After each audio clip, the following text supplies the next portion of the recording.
नमस्कार दोस्तों, मेरे YouTube चैनल पर आप सभी का स्वागत है। आज हम रीजनिंग के कुछ क्वेश्चन लेके आए हैं। नीचे दी गई श्रृंखला में प्रश्न चिन्ह के स्थान पर कौन सी संख्या आएगी? यहाँ दिया हुआ है संख्या 3, 5, 6, 12, 12। यहाँ प्रश्नवाचक चिन्ह है 24, 26। तो प्रश्नवाचक चिन्ह के स्थान पर कौन सी संख्या आएगी, यहाँ पे हमको भरना है। तो देखिए, ये सीरीज वाला क्वेश्चन है। सीरीज वाला क्वेश्चन, जब भी हमको सीरीज वाला क्वेश्चन आएगा तो हमको पहले क्या करना है, पहले हम सभी आपस में एक दूसरे का अंतर देखेंगे। तो अंतर 3, 5 कितना का अंतर है? 2 का। 5 से 6 में कितने का अंतर है? 1 का। 6 से 12 में कितने का अंतर है? 6 का। 12 से 12 में कितने का अंतर है? 0 का। फिर 24 से 26 में कितने का अंतर है? 2 का। तो इससे हमको कुछ भी पता नहीं चल रहा है, क्योंकि यहाँ पे 2 का डिफरेंस है, वहां 1 का, यहाँ 6 का, यहाँ 0 का, यहाँ 2 का। इससे हमको कुछ पता नहीं चल रहा है। तो हम अब क्या करेंगे? तो अब हम इसको एक छोड़ के एक से करेंगे। 3, 5 हम छोड़ दिए, 6, 3 दूनी 6, 3 गुना 2 6, 6 गुना 2 12। फिर यहाँ छोड़ दिए, प्रश्नवाचक चिन्ह छोड़ दिए, यहाँ 24 लिए, 12 गुना 2 24।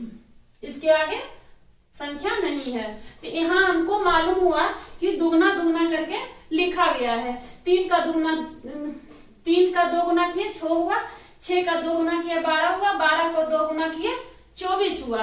अब देखते हैं 5, 7 कैसे। तो 5 गुना 2 10। देखिए यहाँ पर गुना नहीं है, यहाँ क्या है? +7। 5 में 7 जोड़ने के बाद 12 आया। अब देखिए 12 में हम कितना जोड़ेंगे? 12 में फिर हम 7 जोड़ देंगे। 12 में 7 जोड़ेंगे तो कितना आएगा? 19। 19 में जब 7 जोड़ेंगे कितना आएगा?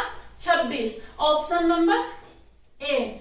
Option number A 19। यहाँ प्रश्नवाचक के चिन्ह में क्या भरा जाएगा? 19। तो चलिए चलते हैं आगे क्वेश्चन में। Question number 2। एक चींटी 3 मीटर चलती है और फिर 4 मीटर ऊंची एक वृक्ष पर चढ़ती है। अपने मूल स्थान से वह कितनी दूरी पर है? तो देखिए, ये क्वेश्चन बहुत ही इंपॉर्टेंट क्वेश्चन है। ये मैथ में भी पूछा जा सकता है और रीजनिंग में। तो और ये क्वेश्चन 2 टाइप के क्वेश्चन होते हैं। तो चलिए हम पहला टाइप के क्वेश्चन बनाते हैं।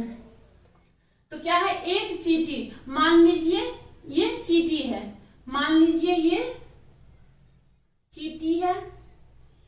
एक चींटी 3 मीटर चलती है, यानी यहां से वो 3 मीटर की दूरी तय कर रही है। 3 मीटर चलती है और फिर 4 मीटर ऊंचे एक वृक्ष पर चढ़ती है। यहाँ वृक्ष है, यहाँ वृक्ष है। तो वृक्ष पर चींटी 4 मीटर की दूरी पर चलती है। 4 मीटर, यहां से यहां तक की दूरी 4 मीटर है। अपने मूल स्थान से वह कितनी दूरी पर है? अपने मूल स्थान से वह कितनी दूरी पर है? बहुत बच्चा क्या करता है, क्वेश्चन ऐसे देखता है, अरे यहाँ से यहाँ तक की दूरी कितना होगा? 3 + 4 बराबर 7 मीटर, यानी 7 मीटर में टिक लगा देता है। लेकिन इतना आसान क्वेश्चन नहीं पूछा जा रहा है। जब यहाँ पूछा जाता है कि अपने मूल स्थान से वह कितनी दूरी तय किया है, जब ये पूछा जाता तब 3 मीटर + 7 मीटर हो जाता। लेकिन यहाँ पूछा गया है कि अपने मूल स्थान से, मूल स्थान क्या होगा? जहां से चींटी चलना प्रारंभ किया वो उसका मूल स्थान हुआ। क्या हुआ? मूल स्थान। मूल स्थान यहाँ है। मूल स्थान से वह कितनी दूरी पर है, यहाँ से वह कितनी दूरी पर है, हमको ये मालूम करना है। यानी कर्म, ये क्या बन गया है? अब समकोण त्रिभुज बन गया। जब यहाँ वृक्ष है, वृक्ष कितना डिग्री का कोण बना रहा है? 90 डिग्री का। कितना डिग्री का कोण बना रहा है? 90 डिग्री का। यहाँ मेरा यहाँ आधार दिया हुआ है 3 मीटर और लंब दिया हुआ है 4 मीटर। कर्ण हमको मालूम करना है।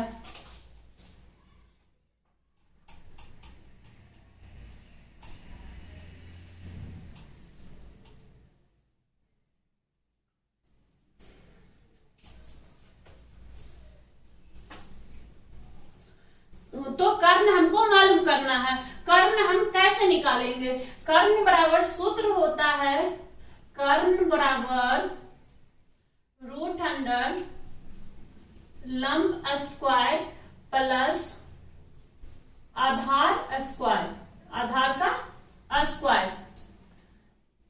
तो लंब कितना है? लंब 4 मीटर है। लंब बराबर 4 मीटर, आधार बराबर 3 मीटर। लंब स्क्वायर यानी 4 का स्क्वायर प्लस 3 का स्क्वायर बराबर 4 चौक 16 प्लस 3 तिहाई 9। कितना है?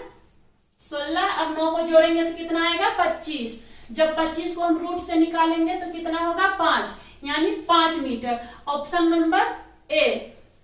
चींटी अपने मूल स्थान से कितनी दूरी पर है? तो वह अपने मूल स्थान से 5 मीटर की दूरी पर है। क्वेश्चन नंबर 3, नीचे दी गई प्रश्न का सही वेन आरेख बताइए। क्या है? जब भी आपको वेन आरेख वाला क्वेश्चन आएगा तो हम पहले क्या करेंगे? तीनों में संबंध देखेंगे कि तीनों में कैसा संबंध है, क्या क्या है। तो यहाँ क्या दिया हुआ है? घोड़ा, यहाँ बंदर और बाघ। घोड़ा, बंदर, बाघ। बहुत से स्टूडेंट क्या करते हैं, इसमें छोटा बड़ा देखने लगता है। क्या करता है? छोटा बड़ा देखने लगता है। देखता है कि घोड़ा, बंदर, बाघ, और बाघ बड़ा है तो बाघ पहले बना देता है, उसके बाद उसमें घोड़ा बना देता है, उसके बाद उसमें बंदर बना देता है। लेकिन ये गलत है। ये क्या है? गलत है। ये ऐसे नहीं बनता है। ये कैसे? ये कौन सा क्वेश्चन है? ये है वेन आरेख। वेन आरेख यानी इसका मतलब है कि तीनों में हम संबंध देखेंगे। इसमें कौन सा संबंध है? तो घोड़ा, बंदर, बाघ। घोड़ा, बंदर, बाघ। तो यहाँ पर हमको इसमें कोई संबंध नहीं मिल रहा। तो हम क्या करेंगे? देखिए, घोड़ा भी जानवर है, बंदर भी जानवर है, बाघ भी जानवर है, लेकिन तीनों में कोई संबंध नहीं है। तो हम क्या करेंगे? घोड़ा का अलग बना लेंगे, बंदर का अलग बना लेंगे, बाघ का अलग डायग्राम बना लेंगे। तो देखिए ऑप्शन में 3 डायग्राम अलग अलग कहाँ पे है? तो ऑप्शन नंबर बी, 3 डायग्राम अलग अलग है। 1, 2, 3। नीचे दी गई श्रृंखला में अगला संख्या क्या होगा? देखिए श्रृंखला का क्वेश्चन है, यहाँ संख्या दिया गया है, यहाँ प्रश्नवाचक चिन्ह है, यहाँ क्या होगा? यहाँ अगला संख्या क्या होगा हमको मालूम करना है। तो पहले चलिए हम देखते हैं क्या है। देखिए इतना लंबा क्वेश्चन, इतना लंबा संख्या है, बड़ा बड़ा संख्या है, इसीलिए देख के छोड़ना नहीं है। यहाँ पर हमको ध्यान देना है। 5, 8, 9, 6, 5, 4, 2, 3, 7। अगला संख्या क्या है? 8, 9, 6। देखिए यहाँ क्या किया है कि आगे का संख्या यहाँ जो 5 था उसको छोड़ दिया, बाकी पूरा संख्या लिख दिया। 8, 9, 6, 5, 4, 2, 3, 7 यहाँ लिखा गया। तो देखिए अगला संख्या क्या है? अगला संख्या है, जब हम यहाँ 5 हटा दिए तो क्या लिखा गया? 8, 9, 6, 5, 4, 2, 3, 7 यहाँ लिखा गया है, पूरा संख्या लिखा गया है। आगे से एक संख्या काट दिया गया है और पूरा लिखा गया है 8, 9, 6, 5, 4, 2, 3, 7। इसके आगे क्या हुआ?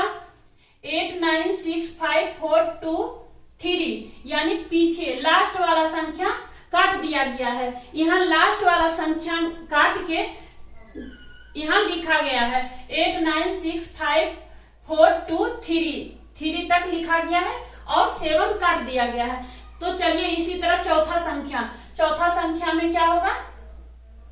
चौथा संख्या में क्या लिखा हुआ है? 96543, यानी फिर आगे का संख्या। यहाँ क्या हो रहा है, एक बार आगे का संख्या, फिर दूसरे बार पीछे का संख्या, तीसरी बार आगे का संख्या, तो चौथी बार क्या होगा, पीछे का संख्या। तो आगे का संख्या 8 छोड़ दिया, उसके बाद 96543।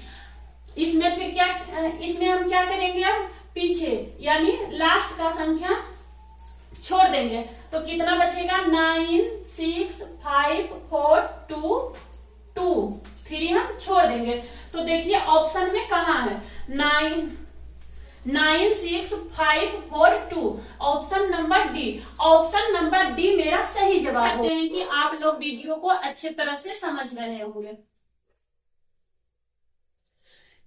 यदि 30 जनवरी 2013 को गुरुवार रहा हो तो 2 मार्च 2013 को कौन सा दिन था।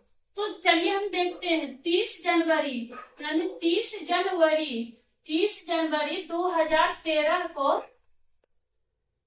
गुरुवार था। गुरुवार यानी बृहस्पतिवार, गुरुवार यानी बृहस्पतिवार। तो 2 मार्च 2013 को 2 मार्च 2013 को कौन सा दिन होगा, हमें यहाँ पे निकालना है। तो हम पहले क्या पता करेंगे, 30 जनवरी से 2 मार्च के बीच कितना दिन है। तो 30 जनवरी कितने दिन का होता है, 31 दिन का।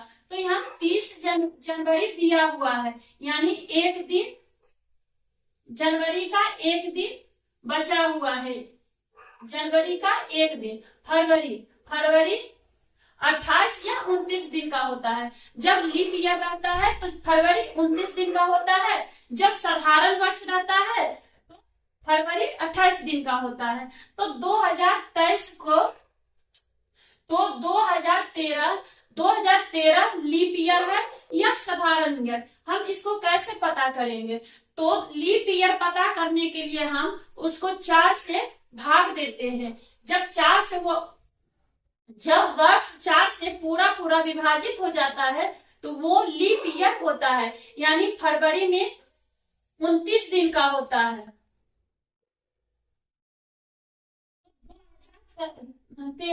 2013 लीप ईयर नहीं है, ये साधारण वर्ष है, तो फरवरी 28 दिन का हो जाएगा। मार्च, कितना मार्च का पूछ रहा है, तो 2 मार्च, तो इसमें हम 2 जोड़ देंगे, 1 + 28 + 2 कितना दिन हो जाएगा, 28 × 2 = 30, 1 = 31 में हम 7 से भाग दे देंगे। तो 7 से हम भाग क्यों देंगे, क्योंकि सप्ताह में 7 दिन होता है, इसीलिए हम यहाँ 7 से भाग दे देंगे। जब 7 से 31 में भाग देंगे तो 7 चौक 28, 7 चौक 28, और कितना शेष बच जाएगा, 29, 30, 31, 3 शेष कितना बच जाएगा, 3 मेरा शेष बच जाएगा। अब देखिए यहाँ गुरुवार, तो हम अगला वीडियो में बता चुके थे कि जब बाद का दिन पूछा जाएगा तो हम इधर आगे की ओर लिखेंगे, और जब पहले का दिन पूछा जाएगा तो हम इधर आगे की ओर, तो हम पीछे की ओर लिखेंगे। तो यहाँ 30 जनवरी 2013 को गुरुवार है दिया हुआ है, और 2 मार्च 2013 को पूछ रहा है, यानी आगे का दिन हमको पूछ रहा है। तो आगे का दिन बताने के लिए हम क्या करेंगे, गुरुवार, कौन सा दिन था पहले, गुरुवार। गुरुवार में हम 3 आगे बढ़ेंगे, 1 2 3, गुरुवार, शुक्रवार, शनिवार, रविवार। यहाँ कौन सा दिन हो जाएगा,